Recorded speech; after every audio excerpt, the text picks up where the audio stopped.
for an update video. Sorry for the massive delay, but you know, life is what it is. Trying to find a spot out here that's not so windy. It's pretty difficult today. Hopefully this audio is usable. Nice and sunny today though. So since last time, quite a bit that has happened. The tie rods are working well. Everything down here is doing what it should. I had to make a custom outer link to clear while steering, but past that everything's been good with the steering. The axles are behaving. I've had no problems since I went to the slightly longer axle and the proper control arm here, the shorter control arm. They have been a-okay. What else since last time? I relocated the battery to the trunk with using a 0-gauge sub-wiring kit. It works pretty well. I did have to get a much larger. I went overkill on the relay for the water pump because the 40 amp one that I had, like this one for the fans, it melted.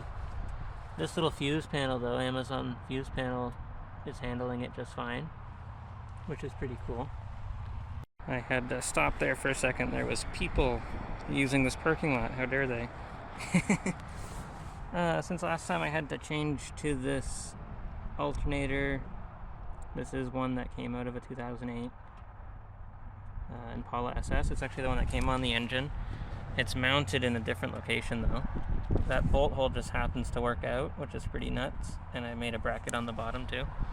The Subaru alternator either died from overspeed or too much draw, but it's good now. This thing works, which is sweet. I have RPM on the dash, which also is enough information for the Subaru ECU cruise control to work, which is insane. I was really shocked to find out that just worked.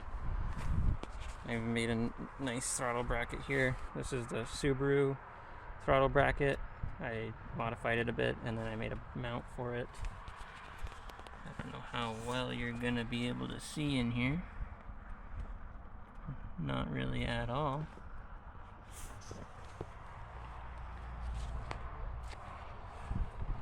Yeah, you can see the bracket here. This black piece of steel comes up and it supports them. Very sturdy, very nice.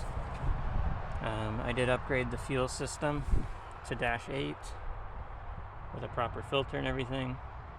That's the feed, obviously comes in, feeds the rails, comes around, 90s underneath, comes up here to the regulator and goes back. I think I might put a 90 on the bottom of the regulator to avoid this excess hose here that's kind of in the way of everything.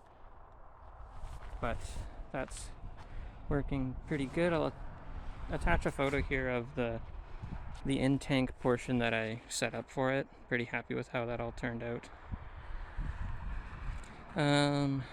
Since last time I've also had to pull the engine apart, clean it, and polish the crankshaft because I screwed up when I was drilling and tapping for the remote oil filter mount. When I was drilling tapping in the bottom there, there's actually somewhere, there's a little pocket where shavings could get caught, and I didn't realize that. And they took out the I think they took out the number 4 rod bearing, just barely.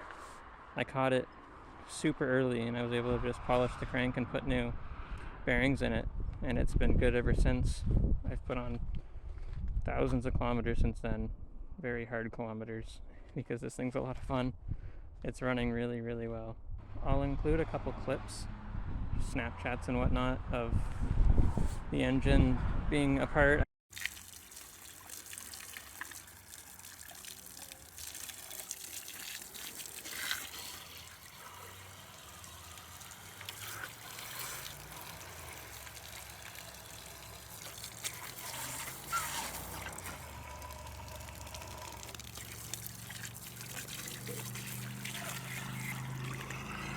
Don't forget to water your LS, kids. I didn't take the cylinder heads off of because there's no oiling that happens there that needs to, there's no oil galleries that are there that need to be cleaned out. When I had it out, I also got a custom part made that holds the Subaru pilot bearing in the place where the Corvette pilot bearing was before, because that stupid bushing thing that I did originally was a terrible idea. I also aluminum welded the old dowel holes up because I used JB Weld way back when I made this adapter plate, which was all I had at the time. I went to a different radiator. This is a Jeep radiator for Jeep Cherokee. It's shorter and wider. So the reason I switched was the mounts I had for the MR2 radiator were too solid, and it was racking the radiator. Like the end tanks were going like this, and it destroyed the radiator. All the fins, all the solder joints on either side broke. So that was a fun drive home. So I've switched to this one just because it's a lot cheaper than the MR2 one, and I used the proper mounts on the bottom. Nice bushing mounts. I won't be able to show you here easily, but since it's shorter, it doesn't stick out the bottom anymore.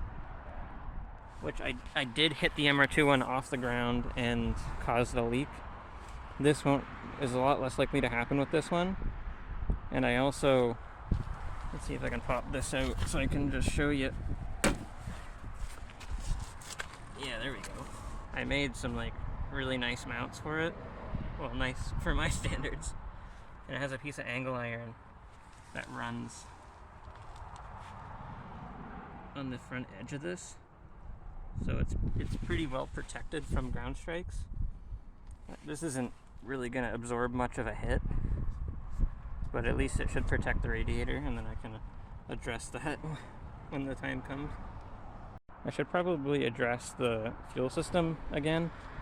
So there's two reasons for upgrading it like this. The first one was the Subaru fuel system was just leaking in like every couple of months. It would just start leaking in a new spot.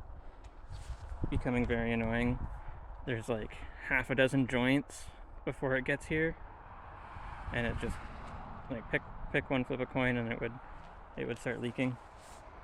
And I also picked up a turbo for this thing. I picked up a Force Performance 7875 for this during their Christmas/holiday sale. Me and my buddy split on a pair of twins. Actually, it was a really good deal. So that's super exciting. So the fuel system is sort of in preparation for that. These injectors aren't going to go very far with the turbo, so they're going to have to get upgraded in the near future. I still am not sure how I want to intercool it, or if I want to go with meth injection instead of intercooling. I used to have a water to air on this with the Subaru motor, and that water to air is capable of this much power, so I have that option if I can get it to fit. So that's going to take some messing around, but I'm going to mount the turbo down in here somewhere, and that's going to have to get figured out, but it's going to be pretty sweet. I'm not sure what else I'm missing. A lot has happened since then, since the last update video, but it's just I've been enjoying it, honestly. Like it's been a couple times where it's been down for a few weeks, a month or two, that here or there, depending on what went wrong, but that's just how it is with project cars, right? So I'm hoping to, I have new fenders and a new bumper for this thing. I've had them for years. I'd like to get around to painting them this year and putting them on. I'd like to do the rockers, and I'm hoping to pick up some new doors as well that are already the right color. I'd like to get a lighter hood. WRX hoods are pretty cheap,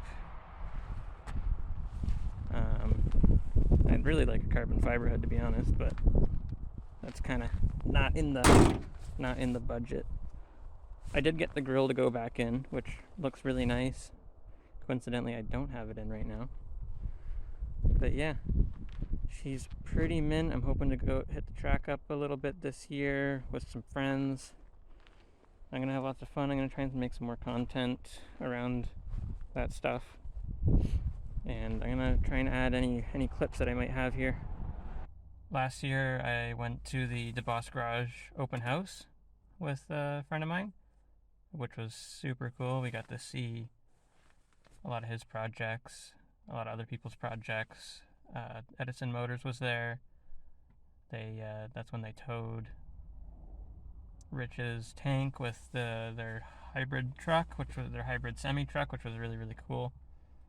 We didn't get to see that, but we saw the equipment being shown off.